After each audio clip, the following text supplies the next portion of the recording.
My name is Seizan, and I'm also known as Bill Ewing. I am a senior here at the Village Zendo. I've been practicing for 19 years and enjoying my practice here.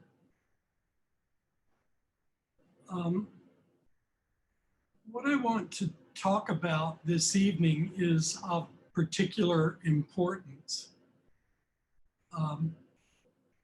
In the last 9 days or the last couple of months, we've been dealing with our civic duty. And we had an opportunity to have what used to be called a bloodless revolution. And that bloodless revolution was what we had an opportunity to vote about. And now that that's over, we have a moment of respite to sort of celebrate a little bit and move on with our lives. Not that we can't continue with our civic duty and pay attention to what's happening politically and socially, but there are also our lives, which we have a moment to get back to, and many important questions to continue dealing with. And one of those questions is what I want to be dealing with tonight. I recently had the opportunity this last summer to come upon the 87th case from the Blue Cliff record. And that's what I want to talk about, the koan, which is the 87th case. Now, just to explain to people who are not familiar with koan study, if you're doing shikantaza, then you're cultivating the empty field, okay? And you're not really focused on a lot, except maybe your breath. But if you're doing koan study, then you're focusing on a koan.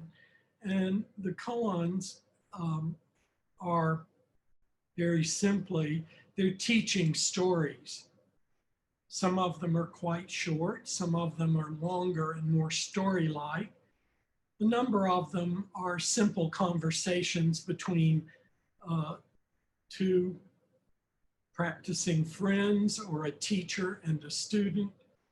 And some are even more simple than that. It's just a simple statement of, or a description of an object. And when you study koans, you frequently present the koan, the case, they're called cases. You present the case, and then you present your understanding of the case in interview with your teacher.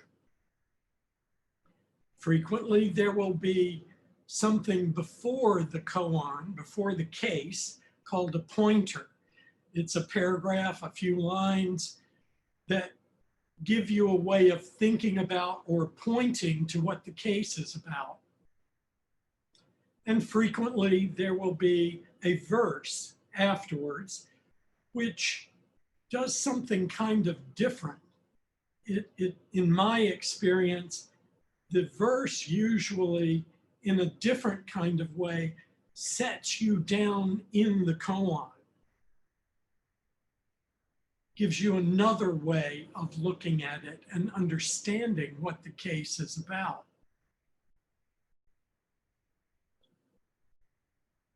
The case itself is in the middle between the pointer and the verse.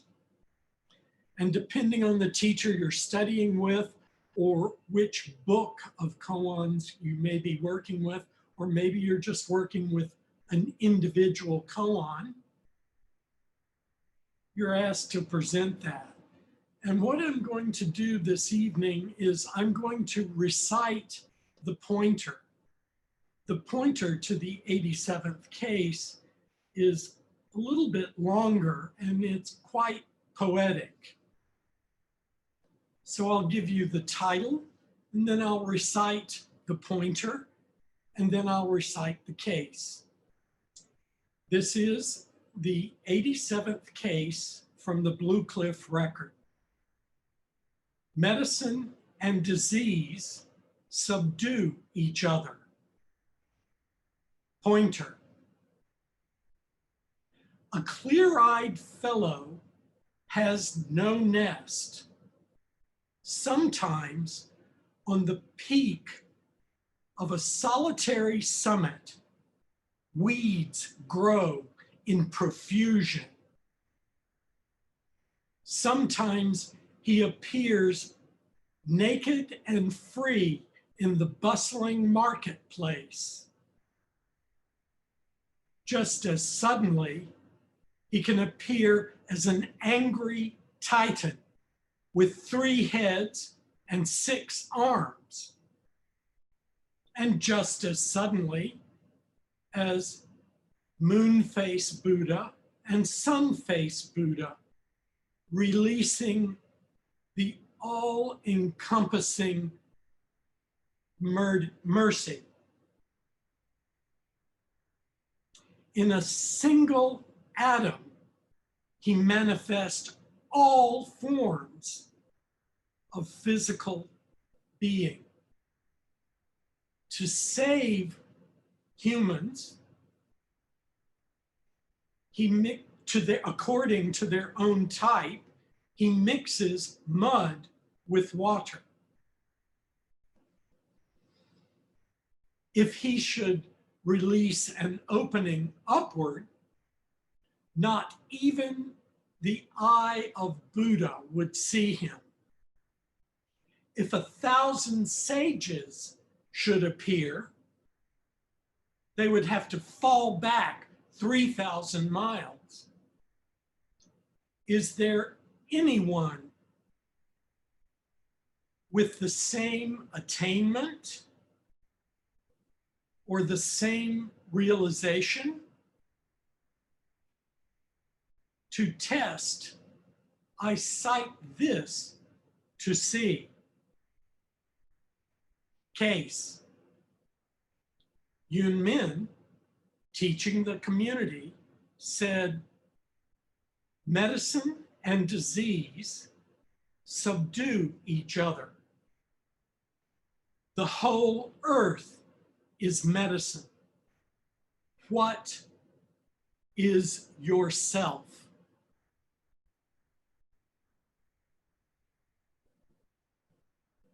Interesting question, no? The first time I heard this or read this, I thought, well, I'm presented with a duality, disease or medicine.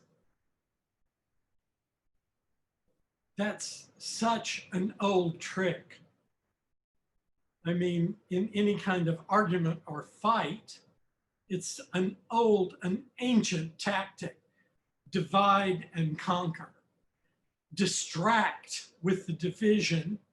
And while somebody is confused and trying to make up their mind, you can take control of the argument or the situation and do what you want to do.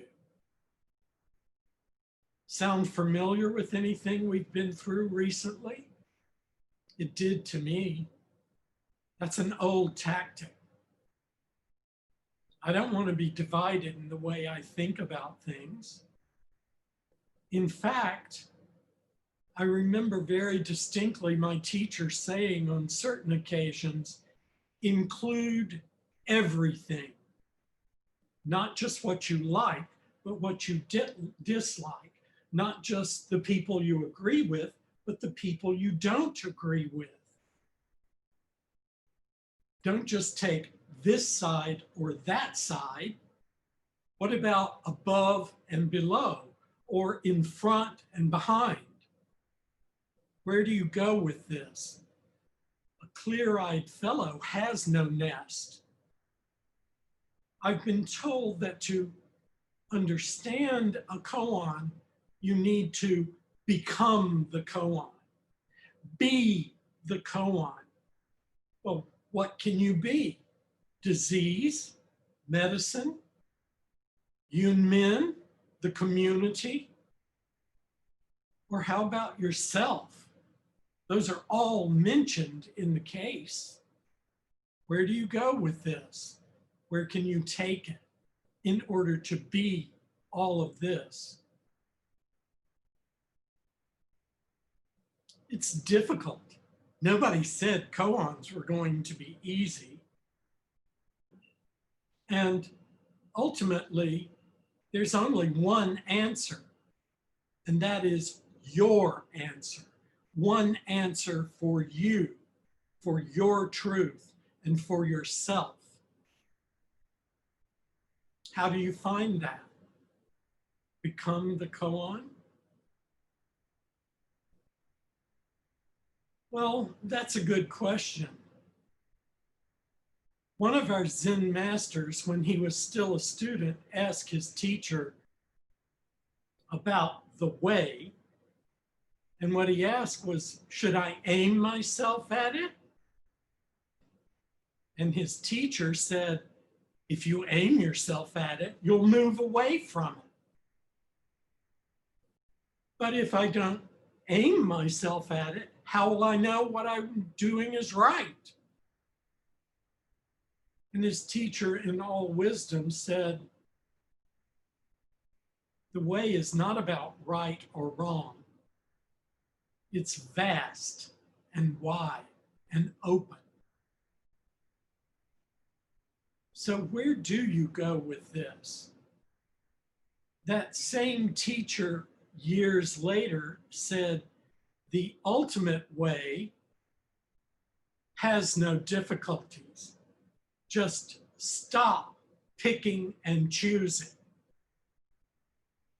Once there are words, there's picking and choosing. This is picking and choosing, and this is clarity. Well, this old monk does not abide in clarity. Now, what that told me when I read that one was, well, this Zen master is always asking questions. And then I thought, yeah, that goes along with the three tenets. Great faith, great determination, and great doubt. Where do I go with that? How do I approach being doubt when I need to have faith and determination?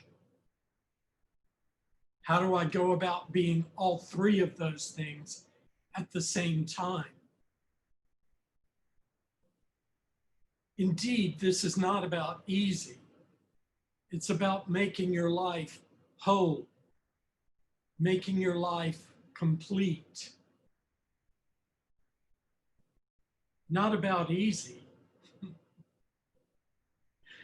Sometimes when I've presented my understanding of the koan that I'm working on, the teacher has an opportunity to ask questions like, what does this mean in your life now? Or sometimes they just say, go deeper and ring the bell, which is your sign to bow and go back to the cushion with your koan and keep working on it. There are times when I've worked not just a few weeks or a few months, for several months on the same koan. And believe me, the ones that are confusing, that you don't understand, are the ones that will stick with you for a long time and come back to revisit you over and over again when you least expect it. We are fortunate, being a Soto Zen school, that also practices koans. Koans are part of the Rinzai, traditionally part of the Rinzai practice. And because our head teacher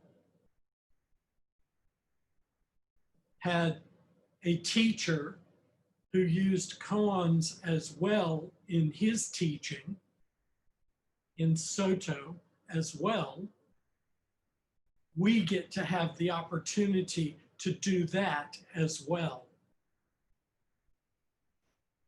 So here we are confronted with what seems to be an impossible situation. Where do I go with this? How do I become the koan? I'm not going to include the entire verse at the end, but I will include the first 2 lines of the verse. Medicine and disease subdue each other. Why have ancients and moderns misunderstood for such a long time? If nothing else, just the first 2 lines tells me that I have a good chance of misunderstanding what this koan is about. So I better step back for myself and look at this again very carefully. The pointer states many different ways that Buddha or a clear-eyed fellow can be. So I have many opportunities to understand this in my experience. I can't say that there's that much more that I really need to say about this, but I will recite a poem which I wrote about 12 or 13 years ago for another Zen student who at the time was getting ready to have his Shuso Hosen. I was asked to write a poem, and I thought about my experience of practicing with this person who was our practice leader. And what I wrote was a poem called Afterward. Afterward. And although maybe we weren't supposed to, we talked.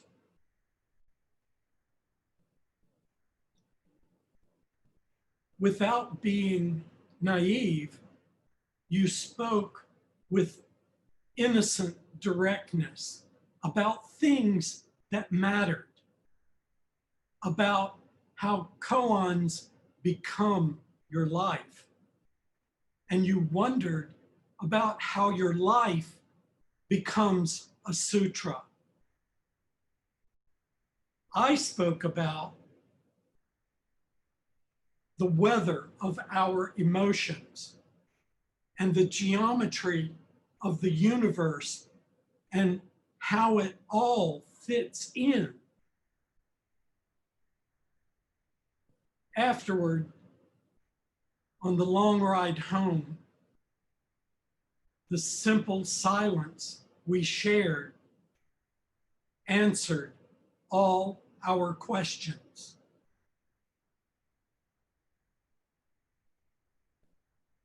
You know, when I sit on the cushion and I have problems, not just koans, but I have problems, I get quiet and there's quiet around me.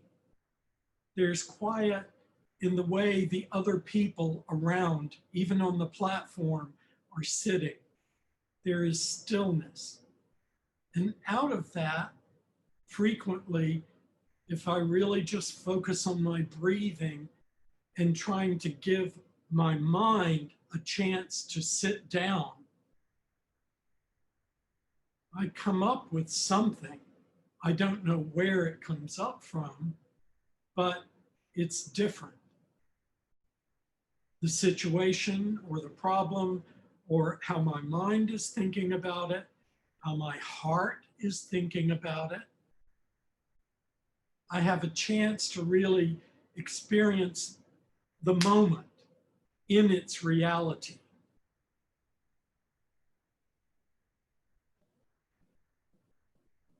In this conversation with my friend who was speaking with innocent directness, he said that koans become your life.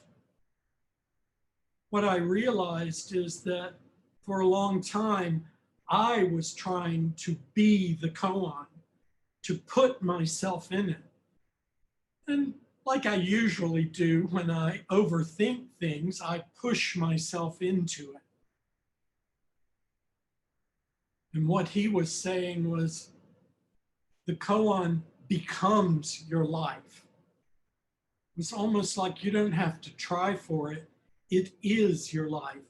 It rises up in your thoughts and becomes your life. What he was wondering about was how your life becomes a sutra.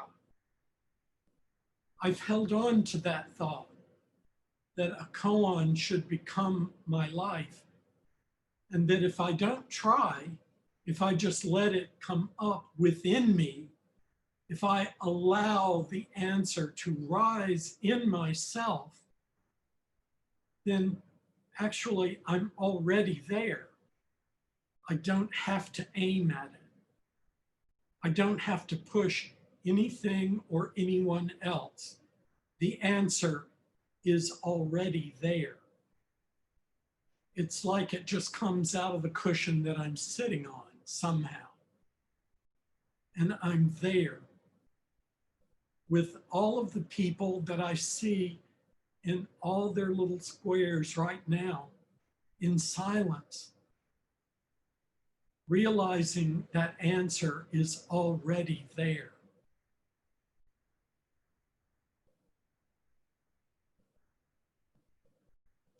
I just have to fit it all in. That's the geometry of the universe.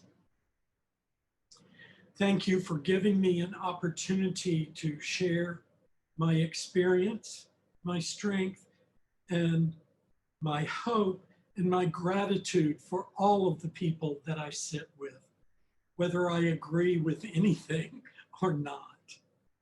Thank you.